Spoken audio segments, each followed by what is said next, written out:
ഈ പുറത്ത് വന്നു എന്ന് പറയുന്ന ലീക്കായ ചാറ്റ്, ഇത് ലീക്കാക്കിയത് എന്താണെങ്കിലും രേണുസുതിയുമായിട്ട് സംസാരിക്കുന്ന ഒരു വ്യക്തിയാവണമല്ലോ.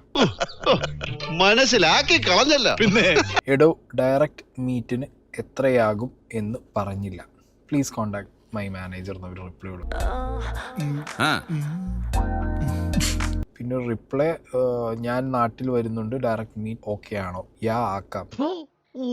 ഇത് രേണുസുതിയുടേത് തന്നെ എന്ന് പറഞ്ഞിട്ട് തന്നെയാണ് ഷെഫീന ബീവി പുറത്ത് വിട്ടിട്ടുണ്ടായിരുന്നത്. സത്യമായി പറയുന്നവനായി രാജാക്കന്ന്. രേണുവിന് വളരെ കൂളായിട്ട് വന്നിട്ട് വേണമെങ്കിൽ പറയാം, ഇത് എൻ്റെ ചാറ്റല്ല, ഇത് ക്രിയേറ്റ് ചെയ്ത ചാറ്റാണ്. നിനക്കതൊക്കെ എങ്ങനെയാ സാധിക്കുന്നത്? ഇല്ലെങ്കിൽ രേണുവിന് നാളെ പറയും, ഈ ചാറ്റ് ഞാൻ ചെയ്തത് തന്നെയാണ്, പക്ഷെ ഇതിലെവിടെയും ഒരു വൾഗർ ആസ്പെക്റ്റിൽ മീറ്റ് ചെയ്യാമെന്ന്, കുൽസിത പരിപാടിക്ക് കാശ് മേടിച്ച് മീറ്റ് ചെയ്യുന്നൊരു സീനിലേക്കാണ് എന്നൊന്നും അല്ല. നീയാണല്ലോ കോടതി, ഓടാമയില് ഒന്ന് ഈ ചാറ്റ് തന്നെ നമുക്ക് സംശയിക്കാം. ഏത് രേണുസുതിക്ക് പറയാം ഇത് എൻ്റെ ചാറ്റല്ല, ഫേക്കായിട്ട് ക്രിയേറ്റ് ചെയ്തതാണ്. ഇല്ലെങ്കിൽ രേണുവിന് പറയാം ഇതിനകത്തൊരു വൾഗർ എലമെന്റ് എവിടെ ഇരിക്കുന്നു, ഇങ്ങനെ ചോദിക്കാം. പെരുമാളെ ഇത് ചതിയാ, അവൻ പറഞ്ഞ സത്യമല്ല, എന്താണ് വാസ്തവെന്ന് അവൻ ഇവിടെ കൊണ്ടുവന്ന് ഞാൻ പറയിപ്പിച്ചു തരാം. ഞാൻ സീക്രട്ട് ഏജന്റിന്റെ ഒരു ബൈറ്റ് കാണാനിടയായി.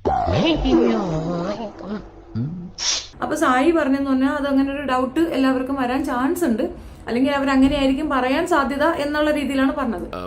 അതന്നത്തെ ചോരത്തിളപ്പിന്. പിന്നെ ഇത് സായി പറഞ്ഞത് ആർക്ക് വേണമെങ്കിലും ക്രിയേറ്റ് ചെയ്യാവുന്ന ഒരു സംഗതിയാണെന്ന്. ചിലപ്പം സായി അങ്ങനെയൊക്കെ ക്രിയേറ്റ് ചെയ്ത ഒരു എക്സ്പീരിയൻസ് സായിക്ക് ഉണ്ടാവും. ചേച്ചി തമാശ പറഞ്ഞാണ്, ചില സമയത്ത് ഇതുപോലെ ചില കാച്ചിയാ നമ്മൾ ചിരിച്ചിരിച്ചിരിച്ചിരിച്ച് മോളെ. എനിക്കിപ്പോഴും മനസ്സിലാകാത്തത്, ഇത്രയും നന്നായിട്ട് റിയാക്ഷൻ വീഡിയോ ഒക്കെ ചെയ്യുന്ന സായിക്ക് ഇത് കണ്ടപ്പോ ഡൗട്ട് തോന്നി എന്ന് പറയുകയാണെങ്കിൽ സായി എന്ത് തരം റിയാക്ഷൻ ആയിരിക്കും ചെയ്യണ്ടാവുക? എന്റെ ഈശ്വര, എന്റെ നിഷ്കളങ്കത എങ്ങനെയാണ് പറഞ്ഞു മനസ്സിലാക്കേണ്ടത്? ഇനി ഇതൊക്കെ AI ജനറേറ്റർ ആണെന്ന് വെക്കുക, ഞാനിത് പബ്ലിഷ് ചെയ്താൽ എനിക്ക് പ്രശ്നം വരത്തില്ലേ? അപ്പൊ എനിക്ക് പേടിയില്ലെന്നാണോ? ലോക പൊട്ടൻ. പിന്നെ സായി, നമ്മൾ ലക്ക് കൊണ്ട് മുന്നേറി വന്നാൽ ഇതൊന്നും മനസ്സിലാകത്തില്ല, ബുദ്ധി കൊണ്ട് മുന്നേറി വന്നാൽ നമ്മൾ ഇതൊന്നും പറഞ്ഞു തരേണ്ട ആവശ്യമുണ്ടാകും. സിയർ ലക്ക്, അത്രേ എനിക്ക് മനസ്സിലായിട്ടുള്ളൂ. അല്ലെങ്കിൽ കോമൺ സെൻസ് ഉള്ള ഒരാള് മുന്നോട്ട് വെക്കുന്ന ഒരു ആശയമല്ല നീ ഇപ്പൊ ചോദിച്ചത്, നിന്റെ സബ്ജക്റ്റേ അല്ല. ഏത് നേരത്താണോ?